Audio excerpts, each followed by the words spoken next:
नमस्कार दोस्तों, स्वागत है आपका हमारे यूट्यूब चैनल एमएस एजुकेशन में एक बार फिर से।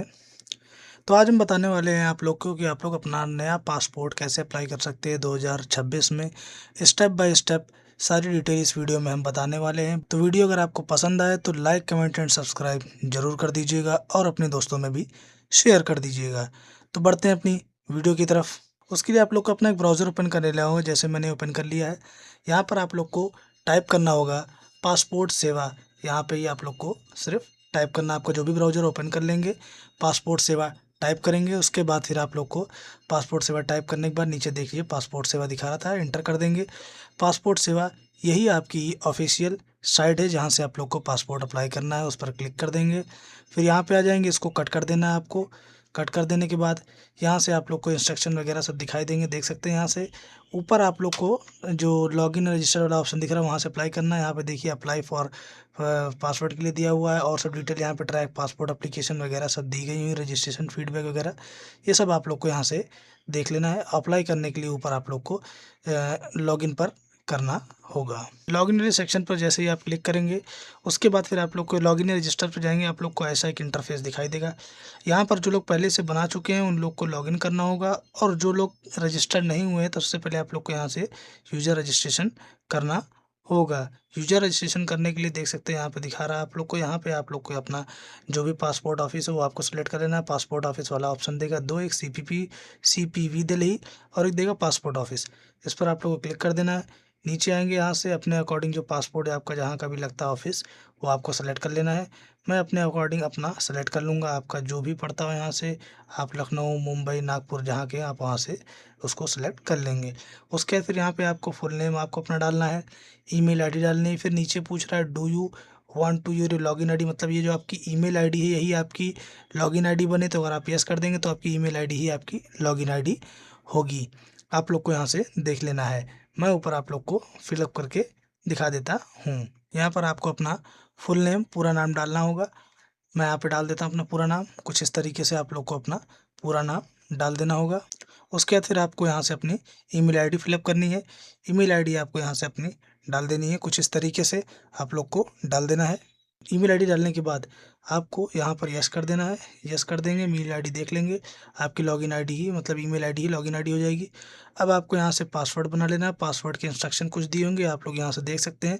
इनमें से आपके मिक्सअप करेक्टर होंगे, जैसे कि आपके 14 करेक्टर के होने चाहिए, जैसे आपका small letter, capital letter, numbers वगैरह सब होंगे। मैं यहाँ पे पासवर्ड बना लेता हूँ। कुछ इस तरीके से आप लोग को भी अपना पासवर्ड बना लेना है। पासवर्ड बनाने के बाद साइन अप पर क्लिक कर देंगे। जैसे साइन अप पर क्लिक कर देंगे, आपकी जो ईमेल आईडी आपने डाली थी उस पर एक ओटीपी गया होगा। वो ओटीपी आपको यहाँ पे फिलअप कर देना है। ओटीपी कुछ इस तरीके से डाल देने के बाद कंप्लीट सेटअप पर क्लिक कर देंगे। तो देखिए आपका ये पासपोर्ट से रजिस्ट्रेशन है वो रजिस्ट्रेशन आपका सक्सेसफुली कंप्लीट हो जाएगा। फिर लॉगिन पर आकर के आपको लॉगिन आईडी आप में आपका जो वही थी लॉगिन आईडी, ईमेल आईडी वही आपको यहाँ पर डाल देनी है। डालने के बाद आपको यहाँ से कंटिन्यू कर देना है।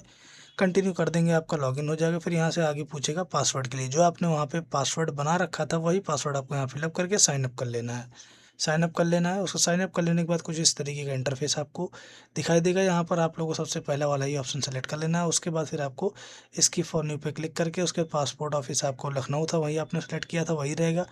आपको आगे नेक्स्ट करके आगे बढ़ जाना है। नेक्स्ट कर देंगे। नेक्स्ट कर देने के बाद देखिए पहला पासपोर्ट टाइप वाला ऑप्शन ओपन हो जाएगा। इसमें कुछ इतने 9 पॉइंट दिए गए हैं, 9 स्टेप्स आपको कंप्लीट कर लेंगे, आपका पासपोर्ट का फॉर्म फिलअप हो जाएगा। यहाँ पर आप लोग को अप्लाइंग फॉर पासवर्ड के लिए देख सकते हैं, पहले फ्रेश वाला ऑप्शन सेलेक्ट कर लेना आप लोग को। टाइप ऑफ एप्लीकेबल के लिए आपको यहाँ पर तत्काल या नॉर्मल वाला ही सिलेक्ट कर लेना। अगर आपको तत्काल की जरूरत है तत्काल कर सकते हैं। फिर टाइप ऑफ पासपोर्ट के लिए आप कितने 36 पेज का 60 पेज का जो चाहिए वो आप डाल सकते हैं। फिर आगे सेव एंड नेक्स्ट पर क्लिक करके आगे बढ़ जाएंगे। उसके बाद फिर आपका दूसरा पॉइंट चल जाता है, यहाँ पे गिव नेम आपको डालना है, यहाँ पे सर नेम, यहाँ पे आपको नाम और उधर आपको सर नेम डालना है। मैं यहाँ पे डाल देता हूँ, कुछ इस तरीके से आप लोग को डाल देना है। फिर आपको नीचे आ जाना है, जेंडर में आपका जो भी है वो आप सेलेक्ट कर लेंगे। उसके बाद यहाँ पे पूछा है यू एवर हैज़ बीन, मतलब अपना कोई दूसरा नाम है वगैरह, तो अगर है तो यस करिएगा, नहीं तो फिर आप इसको यहाँ पे नो कर दीजिएगा। नीचे वाले में भी अगर आपका नाम कभी चेंज हुआ है तो आप यस, नहीं तो फिर नो कर दीजिएगा। फिर नीचे आपके यहाँ से डेट ऑफ बर्थ पूछता है, आप लोग को अपनी डेट ऑफ बर्थ यहाँ से कुछ इस तरीके से सेलेक्ट कर लेनी है इसी फॉर्मेट में। मैं फिलअप कर देता हूँ। इस तरीके से आप लोग को अपनी डेट ऑफ बर्थ भी फिलअप कर देनी। फिर नीचे प्लेस ऑफ बर्थ आपका जो भी हो आप डाल देंगे यहाँ से। फिर उसके बाद यहाँ से पूछता है मैरिटल स्टेटस, अगर आपका जो भी आपके अपना आपके अकॉर्डिंग जो भी हो आप सेलेक्ट कर लेंगे कुछ इस तरीके से। मैं यहाँ पे डाल देता हूँ। उसके बाद नीचे पूछा इज़ योर प्लेस ऑफ, मतलब जो आपका बाय बर्थ इंडिया से है या कहीं और से, तो आपको यहाँ से नो कर देना है। अगर मतलब इंडिया के हैं, इंडिया के आउट ऑफ इंडिया हैं, तो आप लोग आउट ऑफ इंडिया तो है नहीं। उसके स्टेट सेलेक्ट कर लेना है, डिस्ट्रिक्ट सेलेक्ट कर लेना है, डिस्ट्रिक्ट जो भी हो आपका वो आप अपने अकॉर्डिंग डाल देंगे कुछ इस तरीके से। उसके बाद फिर आपको यहाँ से सिटीजनशिप, जो citizenship of India by birth है तो आपको बाय बर्थ सेलेक्ट कर लेना है। उसके बाद यहाँ पे आपका ये ऑप्शनल है दोनों पैन कार्ड और वोटर आईडी, अगर जो भी आप यहाँ से डाल सकते हैं, नहीं तो आप इसे ऐसे भी छोड़ सकते हैं। तो यहाँ पे मैं पैन कार्ड है तो मैं अपना पैन कार्ड यहाँ पे डाल देता हूँ कुछ इस तरीके से। आप लोग को भी डाल देना। उसके बाद वैलिड आईडी अगर मतलब वोटर आईडी है तो डालिएगा, नहीं तो फिर कोई बात ही नहीं। फिर यहाँ से नीचे वाला ऑप्शन आपको देता है जो सेल्फ एम्प्लॉयमेंट, अपने अकॉर्डिंग जो भी सिलेक्ट करना चाहें वो सिलेक्ट कर सकते हैं कि एम्प्लॉयमेंट है, सेल्फ एम्प्लॉयमेंट है, स्टूडेंट है। अगर स्टूडेंट है तो स्टूडेंट वाला सिलेक्ट करेंगे। और बाकी आप लोग के अकॉर्डिंग कई सारे ऑप्शन दिए रहते हैं, जो आपके अकॉर्डिंग सूटेबल हो वो आप फिलअप कर सकते हैं। मैं अपने अकॉर्डिंग यहाँ पे फिलअप कर दूंगा वो सेल्फ एम्प्लॉयमेंट। उसके बाद फिर यहाँ से नीचे आपको आ जाना, नो सेलेक्ट कर लेना। फिर नीचे यहाँ पे एजुकेशन क्वालिफिकेशन में आपसे पूछ रहा है, जो भी आपकी एजुकेशन क्वालिफिकेशन उसके अकॉर्डिंग आप लोग यहाँ पे सेलेक्ट कर लेंगे। ये ऑटोमेटिकली यहाँ पे वो सिलेक्ट कर लेगा। रहा आपके अकॉर्डिंग होगा, जैसे टेंथ या टेंथ पास है या ट्वेल्थ पास है, टेंथ से अबव है, तो अपने अकॉर्डिंग वो यहाँ पे यस रख लेगा। नॉन ईसीआर या ईसीआर वाला होता है उसको आप लोग इसकी डिटेल आप लोग गूगल पे भी देख सकते हैं। नॉन ईसीआर ईसीआर क्या होता है, जैसे सेवन्थ से नीचे जाएंगे देखिए वो ऑटोमेटिकली नो ले लेगा। ये नॉन ईसीआर वाला का नहीं होता, ईसीआर होते हैं। तो ऐसे ही आप लोग को अपना देख लेना है।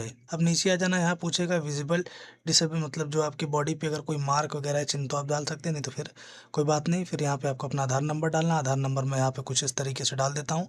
आप लोग को भी अपना आधार नंबर डाल देना है। ऊपर वाले में आप चाहें तो डाल सकते हैं, नहीं तो फिर ऑप्शनल उसको ऐसे छोड़ सकते हैं। आधार नंबर आप लोग यहाँ डाल दीजिएगा। उसके बाद फिर यहाँ से यस पे क्लिक करके उसके बाद यहाँ से सेव एंड नेक्स्ट पे आगे बढ़ जाएंगे। सेव एंड नेक्स्ट कर देंगे, आपका दूसरा पॉइंट भी एप्लीकेंट की डिटेल वाला भी हो जाएगा सक्सेसफुली। अब तीसरा आता है फैमिली डिटेल। इसमें फैमिली की डिटेल मांगी जाती है, जैसे फादर्स नेम वगैरह, मदर्स नेम और लीगल गार्जियंस नेम वगैरह में से आप लोग डाल सकते हैं।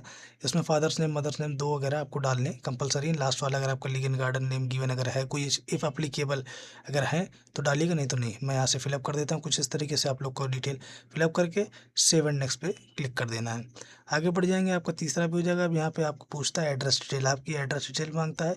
Is your permanent address out of India, अगर आउट ऑफ इंडिया है तो आप लोग यस करिएगा, नहीं तो फिर आप लोग को नो रहने देना है। जो लोग इंडिया के बाहर के हैं तो उनको यस करना होगा। अब यहाँ पे पूछ रहा हाउस नंबर और वगैरह स्ट्रीट नेम वगैरह जो है डिटेल आपकी अपने अकॉर्डिंग एड्रेस की, वो सब यहाँ पर आप लोग को फिलअप कर सकती है। देख सकते हैं स्टेट वगैरह, डिस्ट्रिक्ट है, पिन कोड है, police station, mobile number, telephone number, email ID और पिन कोड, विलेज सिटी, ये सब कुछ आपसे पूछेगा। आप लोग को यहाँ पे सब कुछ फिलअप कर देना। और फिर नीचे लास्ट में पूछता है इस परमानेंट एड्रेस अगर सेम है, अगर मतलब अवेलेबल है तो आप लोग यस करेंगे। फिर यहाँ पे फिलअप कर देता हूँ सारी डिटेल कुछ इस तरीके से। आप लोग को अपनी सारी डिटेल को फिलअप कर देना है। मैं यहाँ पे मेल आईडी भी डाल देता हूँ। मेल आईडी डालने के बाद आपसे पूछता है इस परमानेंट एड्रेस अवेलेबल, अगर जो आपका परमानेंट एड्रेस है अवेलेबल है यस कर देंगे। फिर एक और ऑप्शन ओपन हो जाएगा, वहाँ पर भी आपसे पूछेगा जो परमानेंट एड्रेस वही आपका ये करंट एड्रेस है, तो आपको यस कर देना। सेम है, दोनों को यस कर देना है। यस पे सेलेक्ट करने के बाद उसके सेव एंड नेक्स्ट पे क्लिक कर देना है आपको। सेव एंड नेक्स्ट पे क्लिक कर देने के बाद फिर इस तरीके का इंटरफेस दिखेगा। आपको यहाँ पर इसको ओके कर देना है। ओके करने के बाद आपका चौथा वाला पॉइंट वो भी कंप्लीट हो जाएगा। फिर उसके बाद आता है इमरजेंसी कॉन्टैक्ट। इसमें इमरजेंसी में आप अपने फैमिली या किसी का भी एक मेंबर का डाल सकते हैं, ब्रदर सिस्टर फादर मदर का भी आप लोग फिलअप कर सकते हैं। मैं यहाँ पे वो डिटेल फिलअप कर देता हूँ, जिसमें आपको जैसे आगे पूछा है ना नेम एंड एड्रेस, पहले आगे नाम उनका डालना होगा, फिर उनका एड्रेस फिलअप कर देना होगा। फिर उसके बाद मोबाइल नंबर आपको डालना होगा, ईमेल आईडी डालें या टेलीफोन नंबर नहीं भी डालेंगे तो भी चल जाएगा आपका, लेकिन यहाँ पे नेम एंड एड्रेस और मिडल मोबाइल नंबर डालना कुछ इस तरीके से आप लोग को डाल देना है। डालने के बाद आप लोग को ईमेल आईडी अगर डालना चाहे तो डालें, नहीं तो कोई बात नहीं। टेलीफोन नंबर में भी वही आप लोग करना है। फिर उसके बाद आप लोग को इतना कर देने के बाद सेव एंड नेक्स्ट पे क्लिक कर देना है। सेव एंड नेक्स्ट पे जैसे आप लोग क्लिक कर देंगे इसका अगला स्टेप ओपन हो जाएगा। चौथा पार्ट जो आपका होता है 6 वाला, वो वाला ओपन हो जाएगा। यहाँ उसके बाद फिर यहाँ से आपसे पूछा आइडेंटिटी सर्टिफिकेट वगैरह मांगता है आप लोगों से, और यहाँ से पूछता है डिटेल ऑफ द प्रीवियस, अगर आपका पिछला कोई पासवर्ड वगैरह जो भी है तो आप लोग को सब देख लेना अपने अकॉर्डिंग, नहीं तो फिर यहाँ से नो कर देना है। आप लोग को ये तीनों नो कर देना है अपने अकॉर्डिंग। उसके बाद आपको सेव एंड नेक्स्ट पे क्लिक कर देना है। उसके बाद आपका एक और ऑप्शन है अदर डिटेल में। अदर डिटेल में यहाँ ढेर सारे ऑप्शन आपको दिए रहेंगे। आप लोग को जो लोग नया पासवर्ड अपना अप्लाई कर रहे हैं, सिंपल सा है, कुछ नहीं करना उन लोग को, जितने हैं सारे के सारे ऑप्शन को यहाँ पे सभी को उनको नो सेलेक्ट कर लेना है। और बाकी अपने अकॉर्डिंग देख भी सकते हैं जो आपको सूटेबल लगे। बाकी जो नया पासवर्ड फ्रेश अप्लाई कर रहे हैं उनके लिए, सभी के लिए यहाँ पे नो सेलेक्ट कर लेना है बस, और कुछ नहीं करना है। इतना करने के बाद आप लोग को सेव एंड नेक्स्ट पे क्लिक कर देना है। सेव एंड नेक्स्ट पे जैसे ही आप लोग क्लिक कर देंगे, अगला स्टेप हो जाएगा जहाँ पे आप लोग को पासपोर्ट का प्रीव्यू दिखाया जाएगा कि आपका पासपोर्ट में इस तरीके से डिटेल फिलअप होकर के आएगी। आपकी डिटेल, नाम, father's name, address, date of birth वगैरह सब कुछ, सारी डिटेल जो आपने फिलअप की है वो यहाँ पे कुछ इस तरीके से पासपोर्ट में जैसे फ्रंट में छप के आएगा वैसे ही दिखाया गया। यहाँ पर आप लोग को इसको देख लेना है। अगर कोई दिक्कत है, गलती है तो उसको बैक के जा करके आप लोग सही कर सकते हैं, नहीं तो फिर सही है इस पर क्लिक करके सेव एंड नेक्स्ट पे क्लिक कर देना होगा। आपको आगे बढ़ जाना होगा।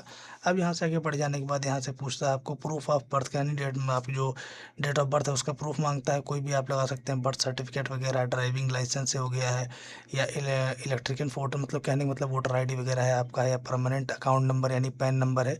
तो वो सब आप लोग यहाँ से इनमें से जो भी डॉक्यूमेंट आपको सही लगे आपके पास है वो आप लोग डेट ऑफ बर्थ के लिए लगा सकते हैं। उसी तरीके से फिर नीचे आप लोग को भी मांगेगा और भी डिटेल। इतना आप लोग को सेलेक्ट करने के बाद इसको डिजी लॉकर से वेरीफाई कराना होगा। इस पर आप लोग को क्लिक कर देना होगा। उसके बाद फिर इस तरीके से खुलेगा, आधार वाला ऑप्शन सेलेक्ट कर लेना है। उसके बाद फिर आप लोग को आधार वाला वेरिफिकेशन, मतलब आधार वाला ऑप्शन सेलेक्ट कर लेने के बाद आधार नंबर डाल देंगे कुछ इस तरीके से। उसके फिर आप लोग को नेक्स्ट पर क्लिक कर देना है। नेक्स्ट पर जैसे ही आप लोग क्लिक कर देंगे, अगला ऑप्शन ओपन हो जाएगा तो वेरीफाई आधार ओटीपी आपके पास आएगा आपके नंबर पर। वो ओटीपी डाल करके आप लोग को सबमिट कर देना है। कुछ इस तरीके से ओटीपी डाल देंगे, उसके बाद सबमिट कर देंगे। सबमिट कर देने के बाद आपका ये वेरीफाई सिक्योरिटी पिन मांगेगा जो आपने डिजी लॉकर में लगा के रखा था, वो आपको यहाँ पर डाल देना है। वो डाल देने के बाद आपको सबमिट कर देना है। जैसे ही आप सबमिट पर क्लिक कर देंगे, सबमिट पर क्लिक कर देने के बाद आपका अगला प्रोसीजर स्टार्ट हो जाएगा, जहाँ पे आप लोग को उसको जो आपने वहाँ पे डॉक्यूमेंट सेलेक्ट किया था वो आपको यहाँ से सेलेक्ट कर लेना है। जैसे पैन कार्ड है तो यहाँ से मैं पैन कार्ड वाला लगाया था, मैंने अपना पैन कार्ड यहाँ से सेलेक्ट कर लेता हूँ। उसके बाद फिर यहाँ से आप लोग को अलाउ वाले सेक्शन पे नीचे आपको अलाउ वाला दिख रहा होगा, उस पर आप लोग को क्लिक करके वेरीफाई कर देना है। कुछ इस तरीके से अलाउ वाले पे क्लिक कर देंगे। अलाउ वाले पे क्लिक कर देने के बाद फिर आगे का प्रोसीजर स्टार्ट हो जाएगा। देख सकते हैं कंटिन्यू करके वो सब कुछ कर लेगा, अपने आप सेव डाटा कर लेगा। आपका काम यहाँ पे ख़त्म। अब नीचे आता है proof of permanent resident address के लिए आप यहाँ पूछेगा, वहाँ पे प्रूफ ऑफ बर्थ के लिए आपने डेट ऑफ बर्थ के लिए जो लगाना था लगा दिया। अब यहाँ पे आपके एड्रेस के प्रूफ के लिए डॉक्यूमेंट मांग रहा है, तो जो भी आप लगाना चाहते हैं लगा सकते हैं। इसमें देखिए इतने सारे डॉक्यूमेंट दिए हुए हैं, आधार कार्ड हो गया है आपका, बैंक का हो गया, और सब जो भी आप सेलेक्ट कर सकते हैं। मैं यहाँ पे आधार कार्ड सेलेक्ट कर लेता हूँ। आपका जो भी हो वो आप अपने अकॉर्डिंग आपके पास प्रेजेंट में जो डॉक्यूमेंट मौजूद हो डाल देंगे। उसके बाद फिर आगे बढ़ जाएंगे। आगे बढ़ जाने के बाद आई एग्री फिर से यहाँ पे क्लिक कर देना। एग्री क्लिक करने के बाद यहाँ पे आपको प्लेस डालना है। प्लेस जैसे आपका लखनऊ है या जो भी आपका हो, मेरा तो लखनऊ है तो मैं यहाँ पे लखनऊ डाल देता हूँ। उसके बाद फिर आप लोग को अपना यहाँ पे डेट जो भी है वो डेट अपने अकॉर्डिंग ले लेगा। आपको डेट में कुछ भी नहीं करना है। प्रीव्यू यहाँ से कर सकते हैं। उसके बाद सेव कर लेना आप लोग को। सेव हो जाने के बाद आपको यहाँ से पहले सेव करेंगे, ओके कर देंगे यहाँ पे, वो आपका फॉर्म सेव हो गया है। अब यहाँ से प्रीव्यू पे क्लिक करके आप अपना पूरी डिटेल यहाँ से चेक कर सकते हैं। जितनी भी डिटेल अभी तक आपने भरी है सारी डिटेल आपको यहाँ पर मिल जाएगी। एक एक चीज़ आप लोग देख लेंगे। अगर कोई गलत है तो बैक जा करके उसको सही कर सकते हैं, करेक्शन कर सकते हैं। अगर इसको फाइनल कर देंगे फिर बाद में आप इसमें कोई करेक्शन वगैरह नहीं कर सकते हैं। अभी एक बार आप पूरी डिटेल यहाँ पे देख लेंगे अच्छे से, नाम वगैरह हर एक चीज़ डिटेल सब कुछ अच्छे से देख करके फिर आगे आप लोग को बढ़ जाना है। यहाँ से आप लोग इसको प्रिंट भी करके रख सकते हैं। अगर प्रिंट करना चाहें तो प्रिंट कर लीजिएगा। फिर प्रिंट करने के बाद आप इसको जो है इसको आप लोग अपना सेव करके अपने पास रखना चाहते हैं तो रख सकते हैं। फिर उसके बाद क्लोज़ कर देंगे। क्लोज़ कर देने के बाद फिर अब आता है सबमिट करने का। सेव किया, प्रीव्यू किया, अब सबमिट। सबमिट पे क्लिक कर देंगे। सबमिट पे क्लिक कर देने के बाद सेविंग डाटा लेगा। उसके बाद यहाँ पे आ जाएगा। अब यहाँ पर एप्लीकेशन टाइप वगैरह सारी डिटेल दिखा देगा। आप लोग यहाँ से देख सकते हैं नाम वगैरह। फिर यहाँ से पे एंड शेड्यूल अपॉइंटमेंट के लिए यहाँ पे आएगा। आपको यहाँ पे फीस पे करनी है, अपॉइंटमेंट अपना शेड्यूल करना है। उस पर क्लिक कर देंगे। उसके बाद फिर आपको यहाँ से सेलेक्ट आपको पीएसके यानी पासपोर्ट ऑफिस वगैरह जो भी आपका वो सेलेक्ट कर लेना है। यहाँ के मतलब जो आपके घर के आसपास जो भी हो वो आपको अपने अकॉर्डिंग देख लेना होगा लिस्ट में। फिर उसको सेलेक्ट कर लेने के बाद ओके कर देना। आपको कुछ इस तरीके से पॉपअप होके आएगा, इसको आपको ओके कर देना है। ओके कर देंगे, उस पर लोडिंग लेगा। फिर नीचे आप लोग को एड्रेस के लिए देखिए वहाँ पर देगा जो आपके अकॉर्डिंग होगा। आपने वहाँ सेलेक्ट कर लिया है अपने पासपोर्ट सेवा ऑफिस, उसके अकॉर्डिंग वो देखिए नीचे डिटेल दे देगा आपका पासपोर्ट ऑफिस कहाँ है। अपॉइंटमेंट डेट दे देगा। देखिए दिखा रहा है अपॉइंटमेंट डेट। अभी मेरे को यही मिली है तो यहीं पे ही अपॉइंटमेंट डेट मेरे को मतलब दिखा देगा अपने अकॉर्डिंग। आप चाहें तो चेंज भी कर सकते हैं, लेकिन मेरे को अभी यही फ़िलहाल मिल रहा है। फिर नेक्स्ट मंथ में इतने जितने ग्रीन है इतने दिख रहे हैं। फिलहाल जनवरी में तो कोई नहीं मिल रहा है, देख सकते हैं। मेरे को ये फरवरी में ही दिया है, फरवरी में 5 तारीख को। जितने ग्रीन है इतने में समझ लीजिए आप कोई भी डेट में ले सकते हैं अपने अकॉर्डिंग। सेलेक्ट कर लिया है। सेलेक्ट कर लेने के बाद इतना हो जाएगा आपका। उसके बाद फिर आप लोग को आगे आ जाना, उसके मेक पेमेंट पे क्लिक कर देना है। मेक पेमेंट पे जैसे ही आप लोग क्लिक करेंगे, मेक पेमेंट करेंगे, तो आप लोग को पेमेंट का प्रोसीजर स्टार्ट हो जाएगा। मेक पेमेंट पे क्लिक करेंगे, उसके बाद फिर आप लोग ओके कर देंगे। यहाँ से देख लेते हैं पॉपअप हो आएगा स्क्रीन। ओके कर देंगे, उसकी लोडिंग लेगा, फिर आगे देख लीजिए इस तरीके से आप लोग को डिटेल दिखाएगा। आप लोग को नीचे आ जाना है। नीचे आ जाने के बाद आपको यहाँ पर पे नाउ पे क्लिक कर देना है। पे नाउ पे जैसे ही आप क्लिक कर देंगे तो आपको पेमेंट का प्रोसीजर यहाँ पे देख सकते हैं, कई सारे ऑप्शन देगा। एसबीआई नेट बैंकिंग थ्रू कर सकते हैं, यूपीआई वगैरह या other banking, debit card, credit card वगैरह, जिससे भी आप लोग करना चाहें कर सकते हैं। मैं यहाँ से यूपीआई वाले पे क्लिक कर दूंगा। यूपीआई वाला क्लिक कर देने के बाद नीचे आ जाएंगे। आप लोग यहाँ से देख सकते हैं 2 ऑप्शन देगा, यूपीआई या क्यूआर। तो क्यूआर के थ्रू मुझे करना है, तो क्यूआर मैं यहाँ से ओपन कर लूँगा। क्यूआर के ऑप्शन वाले पे जैसे ही मैं सेलेक्ट कर लूँगा, उसके बाद नीचे आ जाएंगे, देख सकते हैं यहाँ पे हमें क्यूआर भी दे देगा, कितना अमाउंट हमारा जो बनेगा वो भी दिखा देगा। ये क्यूआर कोड, यही हमें क्यूआर कोड स्कैन करके आगे अपनी पेमेंट कर देनी है। आप लोग जैसे स्कैन करके पेमेंट कर देंगे तो देख सकते हैं सक्सेसफुली आपको दिखा देगा। ओके कर देंगे तो इस तरीके से आप लोग का सारा प्रोसीजर कंप्लीट हो जाएगा। आशा करते हैं आपको वीडियो पसंद आई होगी। अगर आपको वीडियो पसंद आई होगी तो लाइक, कमेंट एंड सब्सक्राइब जरूर कर दीजिएगा और अपने दोस्तों में भी शेयर कर दीजिएगा। मिलते हैं अपनी नेक्स्ट वीडियो में, तब तक के लिए धन्यवाद।